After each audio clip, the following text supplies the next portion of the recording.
Today, 7/13/2001, Wednesday, 1:51 p.m. Markets are closed. We're going to recap the S&P with MMTs. We had a very strong rally on Bernanke talking about QE3. We had the Chinese GDP at 9.5%. That gave the bull an exceptionally good area to make a higher move. Now, the bull rally got overbought, and let's show the MMTs where the overbought was, and we have the live videos. We were 93.94% overbought with that move.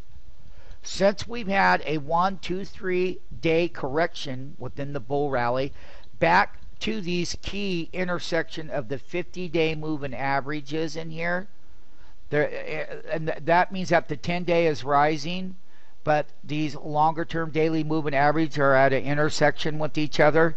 There's a 100-day and a 50-day there.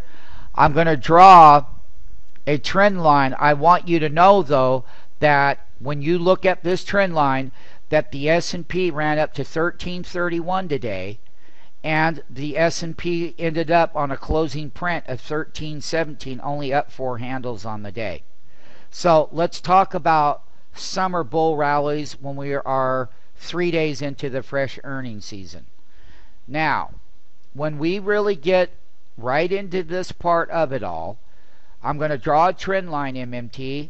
I want you to know that this trend line going across here was the major support level over here in the beginning of the correction when we call the tops over there. It was also part of the breakout to the 52-week high there.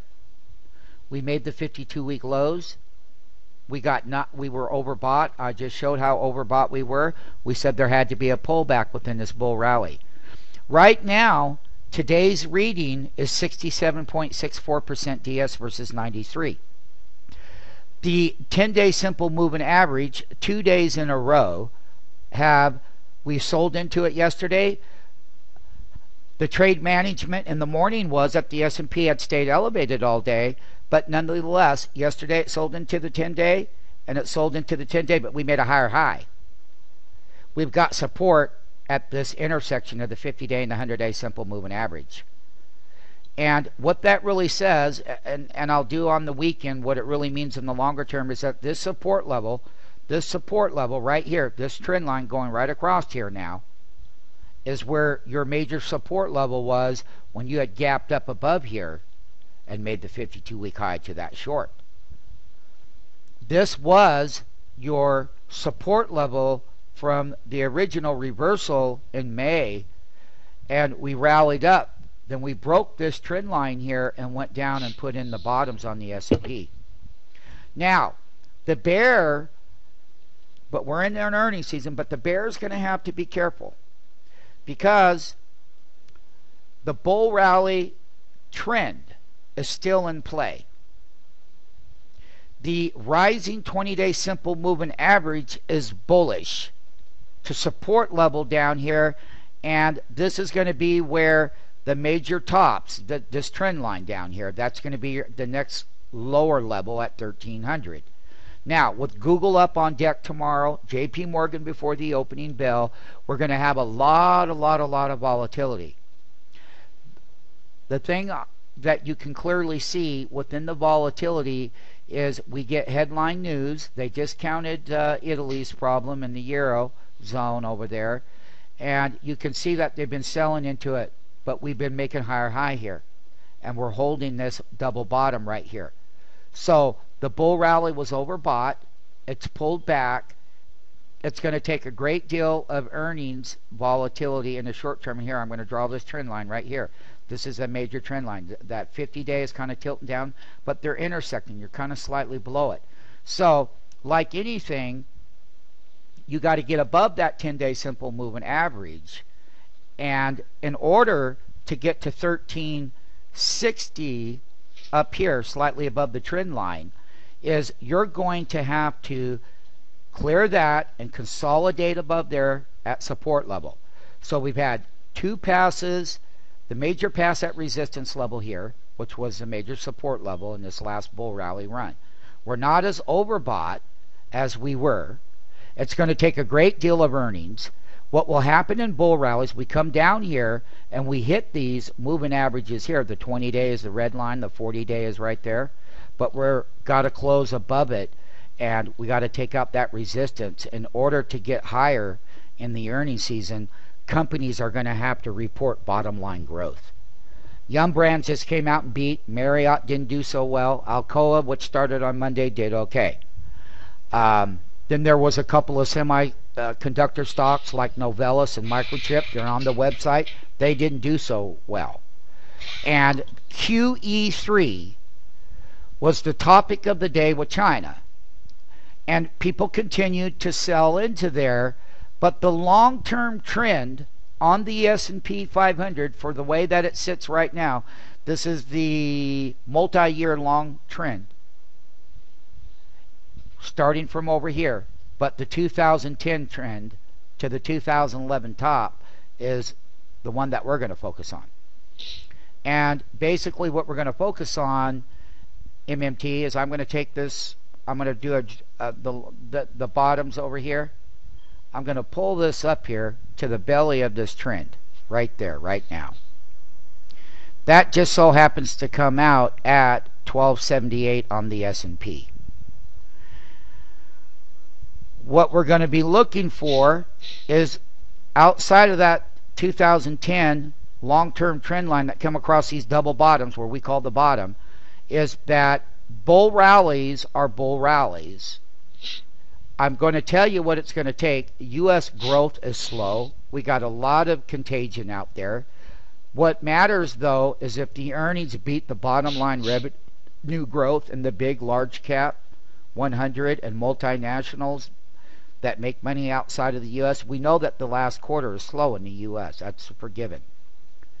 This same analysis will apply to the Dow, the NASDAQ comp, as well.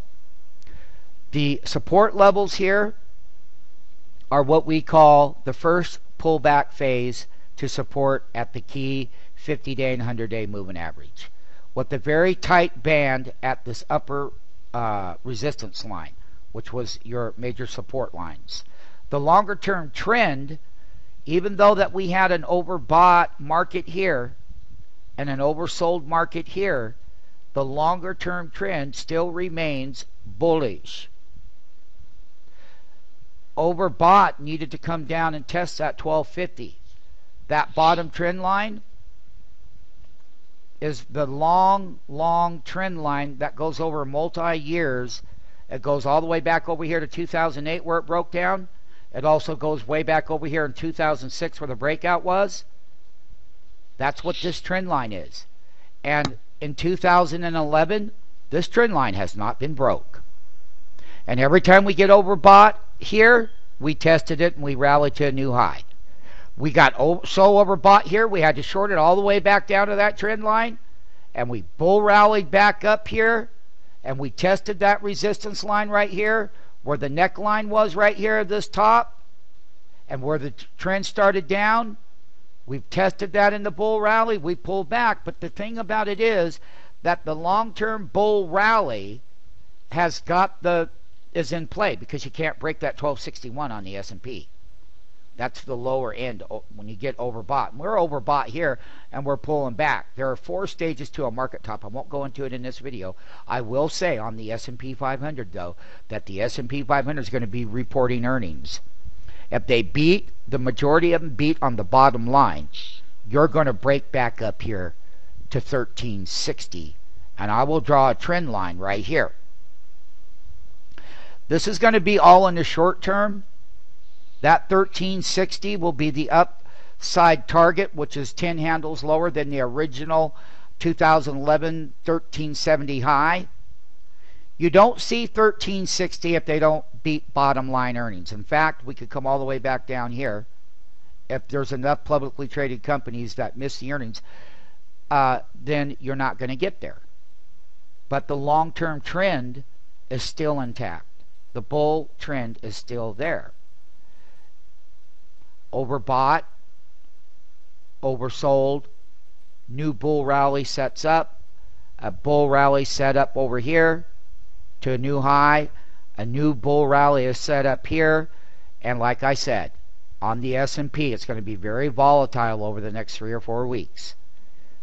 That's the resistance, that's the short-term support, that's the next support level right here, and ultimately right here where the breakout happened at 1280 on the S&P is where that next trend we would see if we would hold. And we'll find out. So with rising daily moving averages from the bull reversal, 3-day reversal, is bullish as far as what they mean, MMTs. It's not how you make decisions, but you understand how the public is going to make their decision. You're going to make your decisions using your MMT platform, because that is what is a GPS. It doesn't lie, and it tells you. But this is what standard technical analysis mean, and we're in a long-term bull trend still. It has not been broken here, and it has not taken out. That was the high. That's where the reversal started here. Right here is where that reversal low was. You can see right here. That's where the reversal double bottom breakout handle was. And where the downtrend is that I draw a trend line right here. A diagonal trend line across that top, across that sell-off top. That comes right over here, right to that resistances where it's selling into that diagonal trend line there. And we'll see how the S&P fares over the next 3 weeks. And we'll keep everything updated as to where the bull rally, it's going to take a good earnings outside of the U.S. growth. That growth and that yield in the earnings in multinationals are going to have to come outside of the U.S. And if they perform to offset the lower growth in the U.S., this is why and how the bull can keep going. However, it's got to be a majority of those earnings to get to the 1360. Okay? Now, if Bernanke comes in with QE3, this is where the upside target will be at the end of the year. And I'll just let everyone know I'm going to clear that trend line. And QE3 and the amount of stimuluses with QE3 possibly coming into play, the S&P by calendar year end on or before that date could go all the way up to the 1450 handle. This is the top right over here in 2008 where it broke that trend line. And we're at lower highs in here. We already have that on the video, but I want you to see that at 1399 is going to be the next major area. That's going to be 1400. We already talked about 1360. If we get to the 1360 and we got enough of the multinationals and the S&P hitting their bottom line growth number outside of the U.S. earnings, we go higher here by year end. And we'll be doing a lot more coverage on it.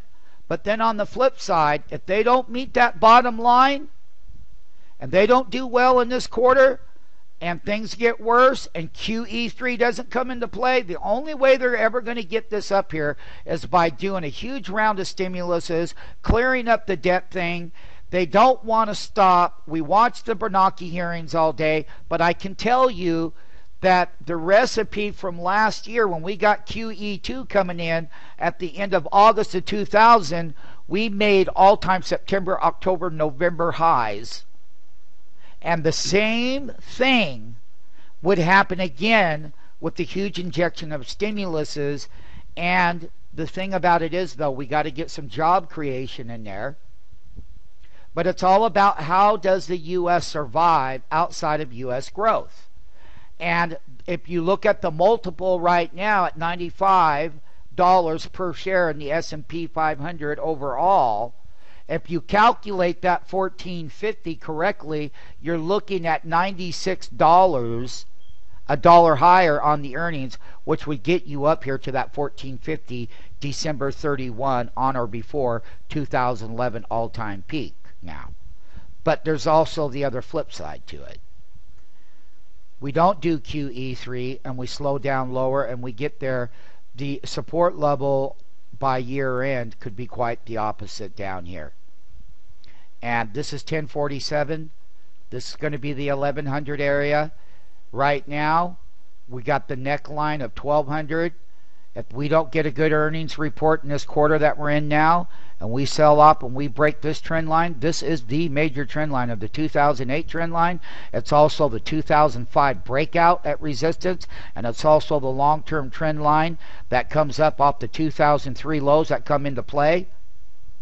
The long-term moving averages on the S&P of that double bottom at the 200-day simple moving average where we called the bottom.